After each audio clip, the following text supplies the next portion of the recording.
Om Namo Bhagavate Vasudevaya.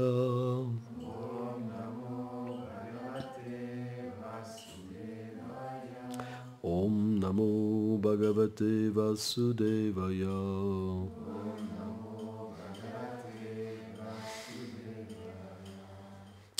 Donc, premier chant, 12e chapitre, verset 21. Page 341. Tout le monde y est? Danvinam Maganihesham Tulyat Chajumnayo Davyo Uttacham Ivam Daldarsham Samudrahiva Dustara. Commentaire. Srila Vishwanath Chakravarti Thakur dit qu'il existe deux Arjuna. L'un est le fils de Pritha, l'un des 5 Pandavas, et l'autre est Kartivirya Arjuna, le roi, et Aya. Ah mince. Comme un grand archer, il sera comparé à son grand-père Arjuna, ainsi qu'à Kartavirya Arjuna. Il sera redoutable comme le feu et insurmontable comme l'océan. Excusez-moi, j'avais... Om Gyanati Milandasya Gyanam Jalam Shalakoyo Shakshulum Militam Jena Taisme Shigulave Namaha.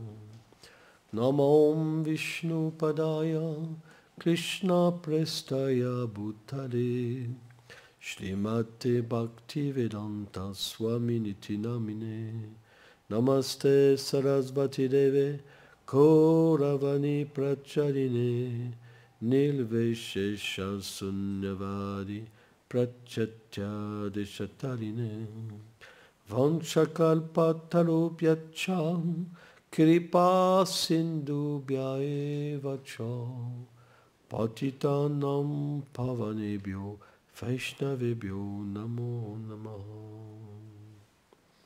Donc ce verset est très intéressant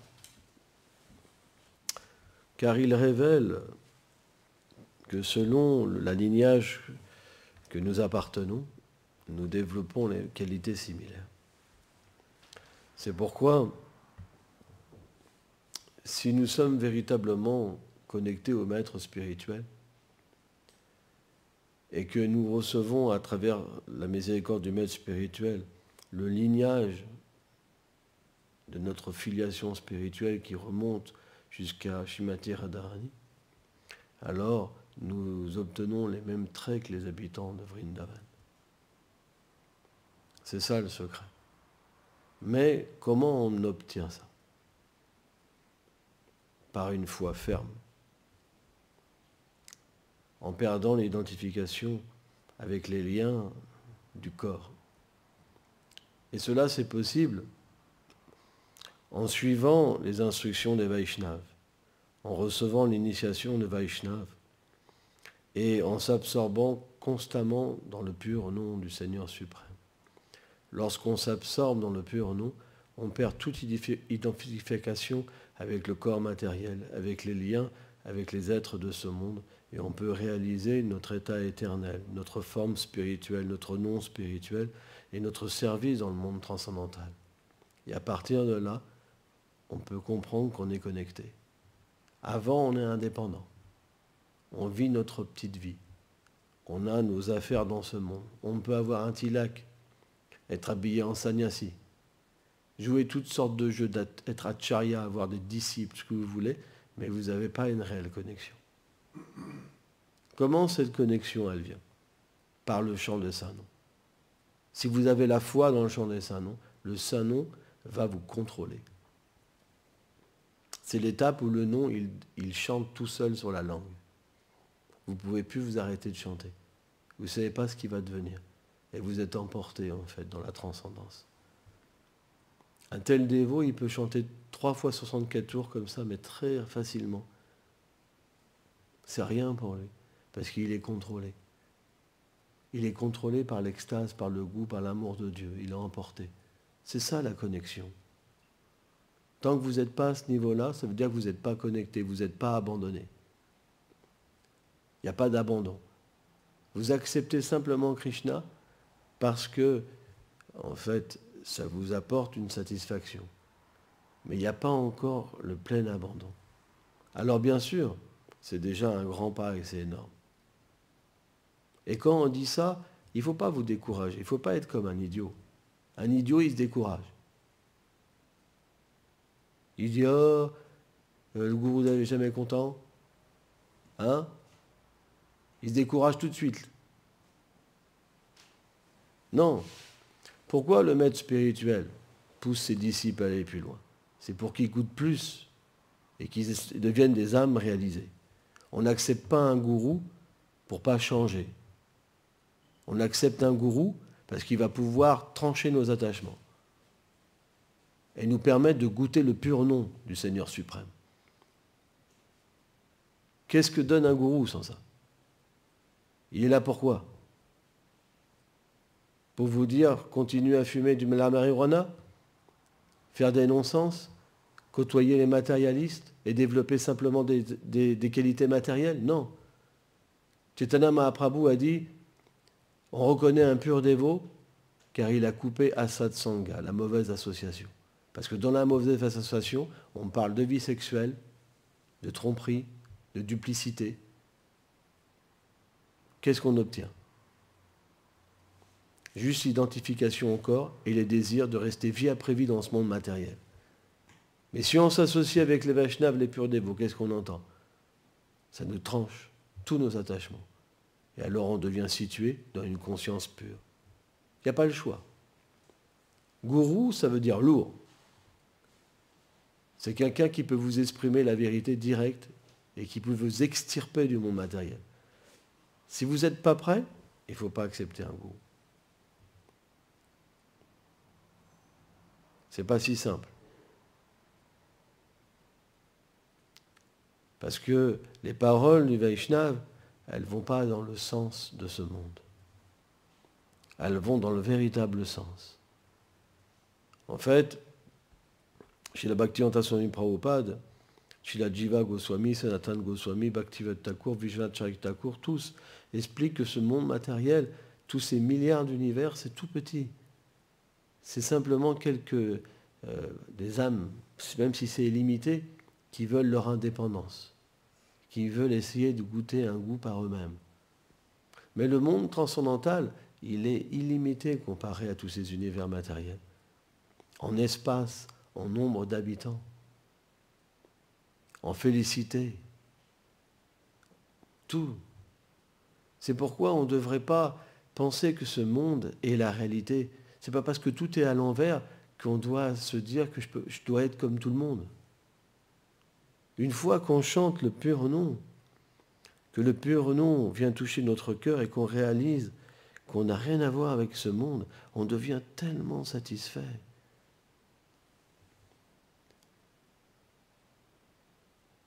Et d'ailleurs, qu'est-ce que peuvent voir tous ces gens, puisque ça se passe intérieurement? Simplement, quelle est la différence? Quand un matérialiste voit un dévot parler de la vérité absolue, il dit c'est un fou. Il parle de l'illusion. Et quand un Vaishnava voit un matérialiste parler de l'illusion, il a la compassion. C'est juste ça, c'est deux énergies. En fait, le Seigneur permet aux êtres vivants de l'oublier. Comme il permet à ces êtres de se souvenir de lui. Mais qu'est-ce qui fait qu'on passe d'un état à l'autre? C'est simplement l'association. Si on associe avec des purs dévots, on obtient le souvenir. Si on associe avec des gens qui ont oublié leur vérité et leur relation avec Krishna, alors on obtient l'oubli. C'est juste ça si on regarde. On dépend simplement de l'association.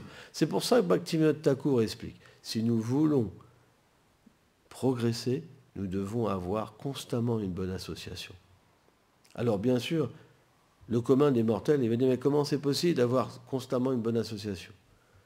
En fait, Bhaktivinoda Thakur explique, c'est simple. La bonne association, ça veut dire donner son cœur à quelqu'un. Si vous donnez votre cœur à quelqu'un, vous récupérez ses qualités et ses défauts. Donc si vous donnez votre cœur à un matérialiste, par exemple, c'est mon ami, je l'aime, vous partagez en fait son oubli de Krishna. Vous comprenez? De la même manière, si vous donnez votre cœur à un pur dévot, il vous donne ses richesses spirituelles. Et vous devenez un pur dévot. Donc Bhaktivinoda Thakur, il explique, c'est pourquoi, à moins d'enlever la mauvaise association, on ne peut pas progresser. Parce que même si on prend la bonne association, mais qu'on garde la mauvaise association, on ne tombe pas, mais on ne progresse pas. Si on s'associe alors moins avec des purs dévots, on chute.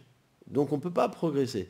Alors le secret, c'est qu'on adopte un état de service avec les êtres vivants. Ça veut dire qu'on sert le Seigneur suprême. Et on réciproque avec ce qu'ils attendent de nous, mais dans un état de service. C'est pour ça qu'on peut aller travailler. C'est pour ça qu'on peut être dans ce monde. Mais à la fois, on n'y est pas. Parce qu'on ne veut pas continuer à cultiver l'oubli de notre réalité. Et quand il y a des purs dévots, Madhyam et Uttama, à ce moment-là, on va révéler notre cœur et cet échange va faire que la pure dévotion va venir dans notre cœur. Ça veut dire que même avec des Bhakta Kanishta, c'est pas qu'on donne notre cœur, parce qu'ils ont une apparence externe de dévots, mais à l'intérieur, ils ont encore de l'envie, de la duplicité, etc. Et si on donne notre cœur, on va être quelque part triché par leur folie, par leur envie. Et on va se dire, mais mince, pourtant c'est des dévots. L'idiot, celui-là qui est dans l'ignorance, il va dire, mais c'est des dévots, je ne comprends pas. Mais les acharyas expliquent clairement qu'il ne faut pas faire comme ça, parce que vous allez être déçus. Quand quelqu'un est un pur dévot, à ce moment-là, il ne vous trichera jamais. Parce que si vous devenez l'ami d'un pur dévot, qu'est-ce qu'il va faire? Il va dire, tiens, viens dans mon monde. Tu es mon ami, alors je vais te faire rencontrer mes amis. Et c'est comme ça qu'on est introduit dans le monde transcendantal. Un matérialiste, il ne peut pas faire ça. Il n'en a pas le pouvoir. Ce n'est pas l'ami de Krishna. Il peut vous aider, par exemple, en vous donnant de l'argent, ou un docteur en vous donnant des médicaments, mais il ne peut pas vous amener à Krishna, ce n'est pas possible. Il n'en a pas le pouvoir. Ce n'est pas un ami de Krishna. Il n'est pas mandaté pour ça. Alors quelqu'un qui est matérialiste, il ne peut pas comprendre, parce qu'il n'a pas un petit peu d'expérience de cette vérité. Mais à moins, c'est pour ça que les acharyas ont établi, comme Prahlad Maharaj, à moins de recevoir cette miséricorde d'un pur dévot, on ne peut pas obtenir l'entrée dans la demeure suprême. C'est impossible. Krishna il va même jusqu'à dire, dans l'Adi Purana, que celui qui croit être mon dévot, il n'est pas mon dévot. C'est celui-là qui est le dévot de mon dévot. Parce que le Seigneur a donné sa miséricorde à ses dévots. C'est comme ça que ça se passe. Parce que par simplement notre force, on peut juste établir une relation avec l'âme suprême. Krishna, dans la manifestation partielle de l'âme suprême. Et l'âme suprême, quel est son rôle? Il est un même prapadante. Elle réciproque avec votre capacité de vous abandonner au Seigneur suprême. Or, tant qu'on a des désirs matériels, tant qu'on est conditionné avec le corps, qu'est-ce qu'on demande au Seigneur? Parce qu'on a notre rapport avec ce monde. On n'a aucune idée de qu'est-ce qui se passe dans le monde transcendantal du Seigneur. On n'a aucune idée de sa forme, de son nom, de ses attributs, de ses divertissements, de ses associés et de notre place. C'est pourquoi, en fait, que les acharyas et Krishna ont établi que ça se passe à travers les dévots. Parce que les dévots sont ses amis, et à travers l'affection qu'on reçoit d'un dévot, alors on reçoit cette entrée et cette révélation dans notre cœur. C'est très important. Là est tout le secret. Sans ça, il n'y a pas d'avancement spirituel dans la vie. Donc, si on n'établit pas la foi avec le pur dévot, ça ne marche pas. Le pur dévot, il n'est pas votre copain. Il n'est pas votre ami.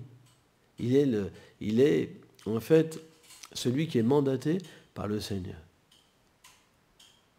Quand on chante tous les matins, Samsara Dava Navanila Loka, tout ce chant explique en fait les caractéristiques du Vaishnava.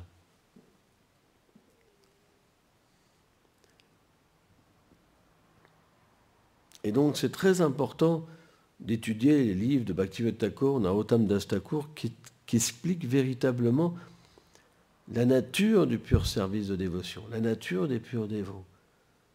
Qu'est-ce que c'est le Vaishnavisme? Et pas s'en faire une idée par nous-mêmes.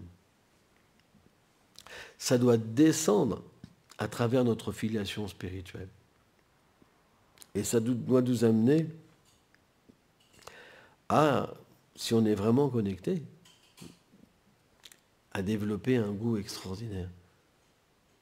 En fait, les dévots qui n'ont pas ce goût, c'est qu'ils n'ont pas cette foi. Ils n'ont pas cette connexion. Ils n'ont pas ce désir fort dans leur cœur.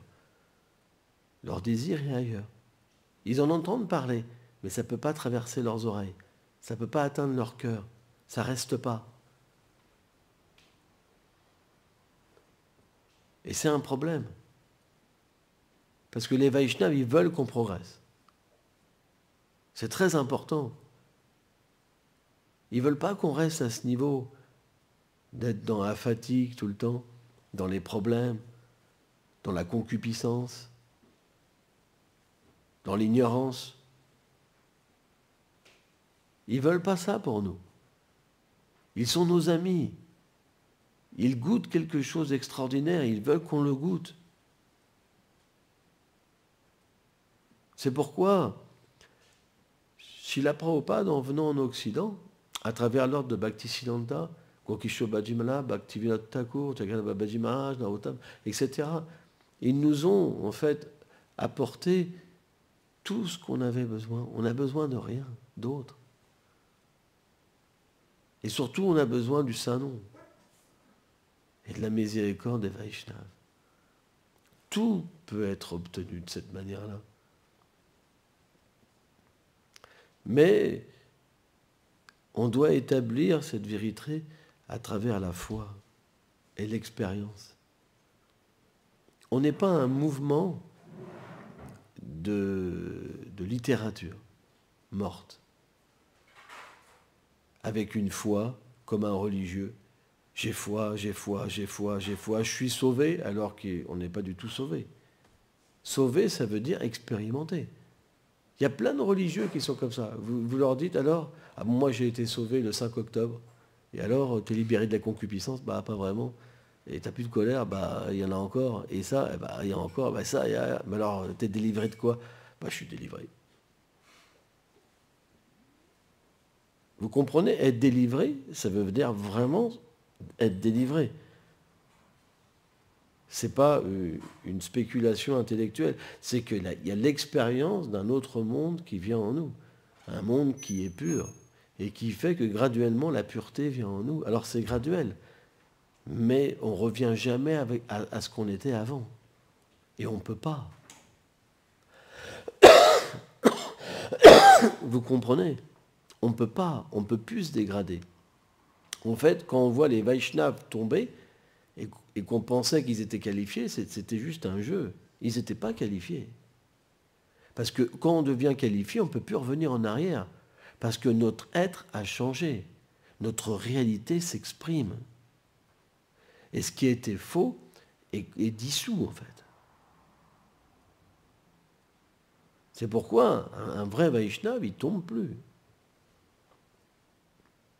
Ceux que vous voyez comme ça, qui sont adorés et qui après ils tombent, c'était un show.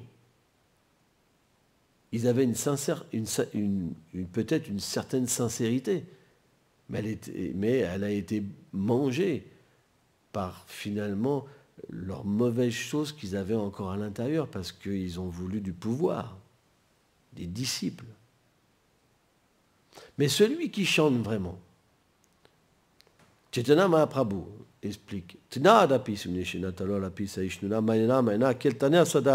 celui qui chante véritablement, il a l'humilité, la tolérance, le bon respect envers tous les êtres, mais surtout, tous les désirs matériels. Pourquoi? Parce que le non, c'est tellement puissant que le dévot devient perdu dans l'amour de Dieu. Et il lui dit, mais qu'est-ce que je vais faire avec toutes ces choses? Des disciples, des ceci, des cela, mais je veux juste du nectar, moi. Je veux chanter, je veux chanter. Le non, il chante tout seul. Il est contrôlé, il ne sait plus quoi faire, il est perdu dans l'amour. C'est à ce point. J'ai 64 tours, je ne peux pas. Plus, 64 tours, je ne peux pas. Plus, 3, plus. C'est comme ça que ça se passe. Réellement. Avant, il n'y a pas de goût. Avant, il n'y a pas de goût. Il n'y a pas de connexion. Mais ça, c'est possible. C'est la foi dans le non. Si vous avez foi dans le non, vous prenez le Saint-Nom avec la foi, en prenant les pieds pareils au lotus des acharyas sur vos têtes, et vous êtes complètement abandonné à eux, et vous pleurez. Hein, comme Jiva Goswami, quand il avait été rejeté par Rupa Goswami, dans son trou de crocodile, il avait pris refuge. Il pleurait. Gurudev. Bodhayan Maharaj, une fois, avait raconté ça, cette histoire, c'était très beau. Gurudev. Il pleurait comme ça. C'est comme ça qu'on doit chanter. J'ai besoin de toi, j'ai besoin de ton refuge. Si vous ne chantez pas comme ça ne marchera pas. Vous n'avez pas le pouvoir par vous-même de chanter purement. Mais si vous pleurez comme ça, le non va descendre, la miséricorde va descendre. Et là, après, c'est fini. Vous serez contrôlé par quelque chose de supérieur. C'est là où la vie spirituelle commence véritablement. Il y aura l'attachement à Shakti. Vous serez contrôlé. C'est là où la pure dévotion commence réellement. Le cœur devient purifié. Vijayanath Charita Thakur, au point, le cœur est tellement purifié que Krishna apparaît. Il commence à apparaître dans le cœur. Vous commencez à voir le Seigneur dans le cœur. Donc ça veut dire que vous commencez à réaliser votre forme transcendantale à ce niveau-là. Et là, vous devenez dingo. Imaginez-vous. Voir le Seigneur suprême dans toute sa douceur, dans un corps transcendantal. Ça commence à apparaître. C'est pas ça qu'on veut. On veut rester comme des corbeaux, des rats, des canards, comme dans ce monde-là, sans conscience, en oubliant notre réalité. Et c'est ça que nous disent les acharyas. C'est quoi l'âne? Il porte des lourdes charges. C'est quoi les lourdes charges? C'est les problèmes de ce monde. Il faut que je gagne de l'argent. Sans ça, il faut que je nourrisse ma famille. Les gros problèmes, juste des problèmes. Juste aller travailler pour gagner de l'argent. C'est pas ça la vie. La vie, c'est la liberté, c'est se libérer de cet esclavage complet. Et ça, c'est possible même en allant travailler, même en travaillant. Parce que ça ne devient pas une lourde charge de travailler pour Krishna. Parce qu'on doit faire quelque chose dans ce monde. Le Seigneur comprend ça. Et par contre, quand il vous voit peiner pour simplement des douleurs matérielles, ça par contre, c'est pas Krishna, il pleure quand il vous voit comme ça. Vous battre comme des chiens, des chats pour le respect. T'as vu comment elle m'a parlé? T'as vu comment il m'a parlé? On voit ça, même ici. Krishna pleure. Le gourou pleure. Il dit, mais comment c'est possible? Ça fait 10 ans, 15 ans, ils sont là, ils n'ont toujours pas de goût. C'est horrible. De voir des échecs comme ça, c'est horrible. Quand on est un père spirituel, on le voit avec nos enfants, ils aient tout déjà. Mais il faut que, en fait, même si le père il donne toutes ses richesses, si le fils il n'a pas la qualification, il ne peut pas le prendre. Et ça, comment on obtient? Par l'humilité, par les pleurs. C'est très important. Si vous n'arrivez pas à pleurer, vous n'obtiendrez rien. Narottam, dans ses prières, il ne fait que pleurer. Il pleure sur sa condition. Il nous apprend à avoir une attitude convenable. C'est très important.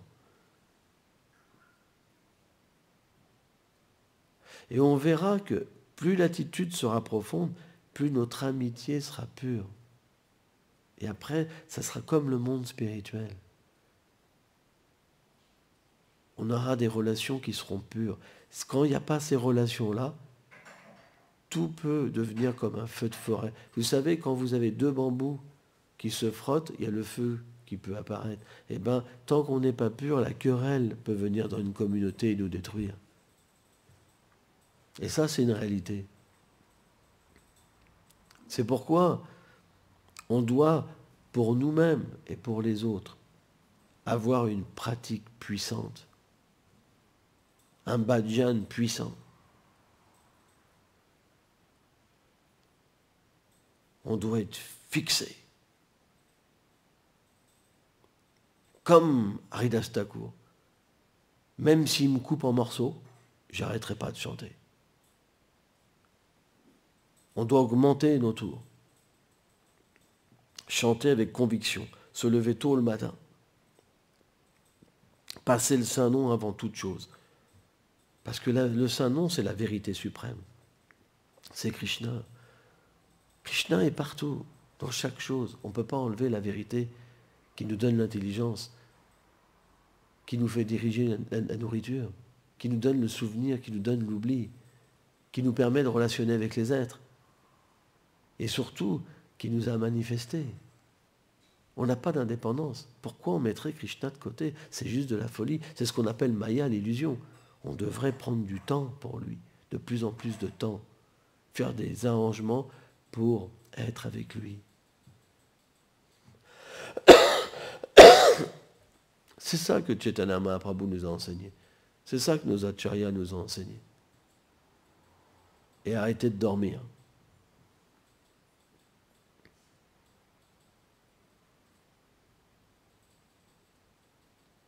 Mais l'énergie matérielle est très puissante. Même si on entend, 5 minutes après, on oublie, on revient à notre condition. C'est pourquoi il faut venir s'associer. Entendre les gloires de Krishna.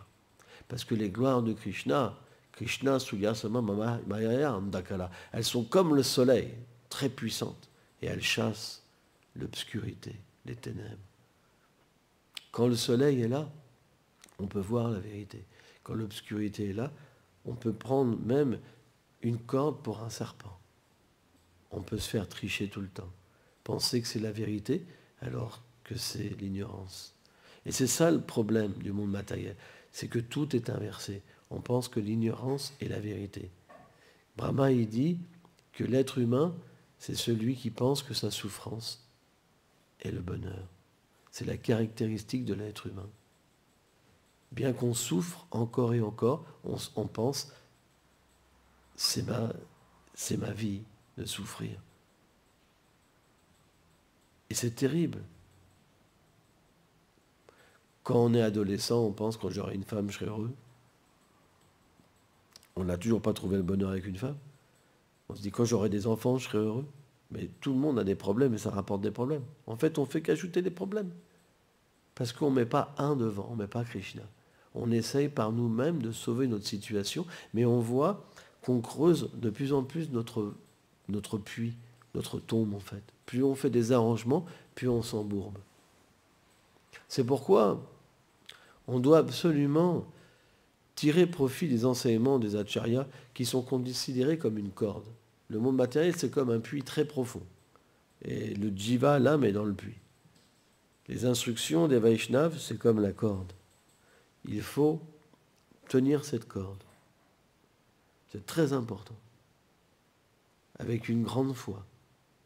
Et prier Krishna pour qu'il soit miséricordieux pour lever la corde. Parce qu'il n'y a que lui qui peut lever la corde. L'acharya nous relie à Krishna. Mais Krishna est suprêmement indépendant. Alors bien sûr, Krishna est toujours dépendant de ses dévots parce qu'il place l'amour de ses dévots plus élevé que lui-même. Mais c'est lui, quand même, qui tire la corde.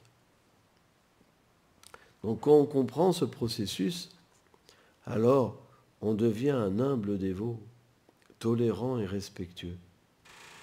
et on ne s'attache plus à ce monde. On agit simplement dans ce monde pour libérer les êtres vivants. Parce qu'on n'a plus besoin de rien dans ce monde, puisqu'on obtient tout d'une autre source. Simplement, par la compassion qu'on ressent en voyant la souffrance des êtres vivants, on a simplement envie de les libérer. Et plus les êtres vivants seront libérés, plus il y aura de gens libérés. C'est comme une maladie, dans le bon sens. Plus il y aura de personnes pures, plus il y aura de purs dévots, plus les problèmes du monde matériel seront résolus. En fait, chez la Bhaktisiddhanta, il disait, il manque juste une chose dans ce monde. C'est la conscience de Krishna. C'est l'amour de Dieu. Sans ça, il n'y a pas de problème. Si les gens ont l'amour de Dieu, alors ça devient le monde spirituel. C'est pourquoi on doit être miséricordieux. Chanter le Saint-Nom dans la rue, on doit comprendre pourquoi on fait ça. C'est que le Saint-Nom n'est pas différent du Seigneur suprême. Et quand on chante, les êtres vivants qui entrent en contact avec le Saint-Nom, le Seigneur est très miséricordieux et accepte que ces gens l'ont glorifié. Même si c'est fait inconsciemment. Et à partir de là, c'est expliqué que celui qui entend de la bouche des dévots le Saint-Nom, il n'a pas à prendre les réactions de ses actes coupables complètes dans sa vie prochaine. Au lieu d'avoir, par exemple, d'aller payer ses activités pécheresses dans le monde infernal, et après avoir un corps de chien, ou je ne sais pas, dans une vie d'après, ou s'il a fait des bonnes activités, aller aux planètes du paradis, avoir un corps de déva, eh bien, il revient en tant qu'être humain pour commencer son service de dévotion. Et il commence juste par cette pratique d'avoir entendu même une fois le Saint-Nom à devenir un pur dévot. C'est pourquoi aujourd'hui, bon nombre d'entre nous, ça se trouve, ils ont juste simplement écouté une fois le Saint-Nom dans leur vie passée, ou manger les restes de Prashadam une fois, c'est la même chose, ou venir dans un lieu saint, voir la déité, voir un pur dévot, et aujourd'hui ils se retrouvent sans vraiment comprendre ce qui se passe, à écouter des gloires du Seigneur suprême. Alors bien sûr, quand l'activité n'a pas été grande, on ne comprend pas tout. On est un peu largué, on peut même être apeuré.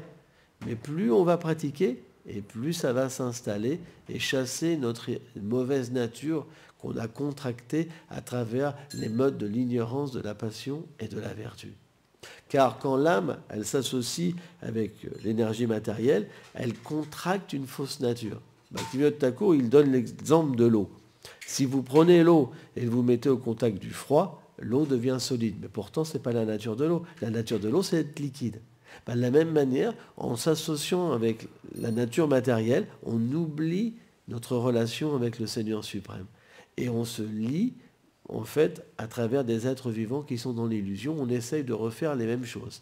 L'amitié, les sentiments parentaux, les sentiments amoureux, le sentiment de service, ou alors, à travers la religion, la neutralité, la paix. Vous comprenez ? Mais dès qu'on se reconnecte au service de dévotion, à travers l'énergie interne, alors notre nature devient de nouveau animée. C'est pourquoi le service de dévotion, c'est une science. Si vous faites ça, vous pouvez voir ça. Vous pouvez l'expérimenter. Ce n'est pas normal qu'un dévot n'expérimente pas. C'est parce qu'il ne veut pas.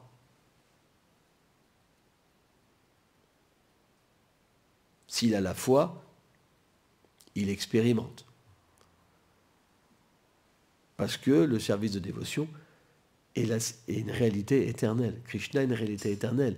Et l'âme que nous sommes une réalité éternelle. Donc ce n'est pas possible de ne pas avoir d'expérimentation. Ce n'est pas possible. C'est simplement quand on n'a pas la foi, qu'on ne veut pas. Mais dès qu'on est fermement désireux, les choses viennent, pas par la force, mais par les pleurs. Vous ne pourrez pas obtenir Krishna en disant « Maintenant, je veux, tu me donnes. Sans ça, je t'en mets une. » ça ne marchera pas. Krishna va sourire. C'est un père, il va sourire. Mais il va faire comprendre à son enfant, ce n'est pas forcément la bonne technique. Et par contre, si on pleure et qu'on a de l'humilité et qu'on reconnaît qu'on s'est trompé de chemin, alors ça marche. Krishna va faire tous les arrangements dans cette vie pour qu'on soit un pur dévot. Alors, ça ne sera pas forcément comme l'on veut. Il va venir derrière notre dos et me dire, t'as un petit sac derrière que tu me caches? C'est quoi derrière? Rien. Si, t'as un petit sac derrière. C'est tous tes attachements que tu veux prendre avec toi, c'est ça? C'est toutes tes illusions, mais ça, c'est pas possible. Tiens, hop, il va commencer à prendre toutes les choses. Tout va commencer à tomber. Les gens vont commencer à nous quitter.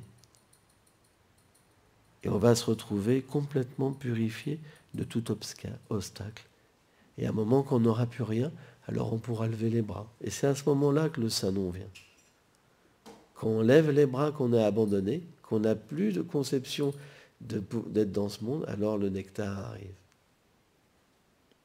Il ne faut plus rien.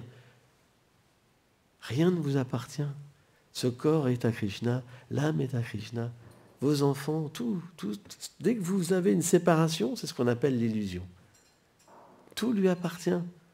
Tant qu'on est un voleur, on reste dans une prison. Mais dès qu'on redonne tout et qu'on lève les mains, je suis à toi.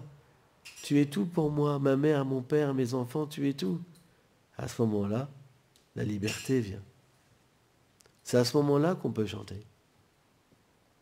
C'est à ce moment-là que l'autoroute du nectar vient à nous et qu'on a emporté.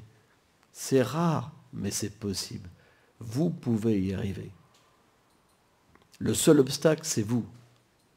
C'est la mauvaise conception. Et ça peut être viré, c'est rien. Où est le problème? Est-ce que vous êtes heureux comme ça? Non. Donc pourquoi s'obstiner à rester dans quelque chose qui nous donne du malheur? Ayez foi, et vous verrez que graduellement, il y aura de plus en plus de nectar, plus en plus de bonheur, plus en plus d'expérimentation. Et après, ça sera une immersion. Et là, on ne reviendra plus jamais dans ce monde. C'est fini. Merci beaucoup.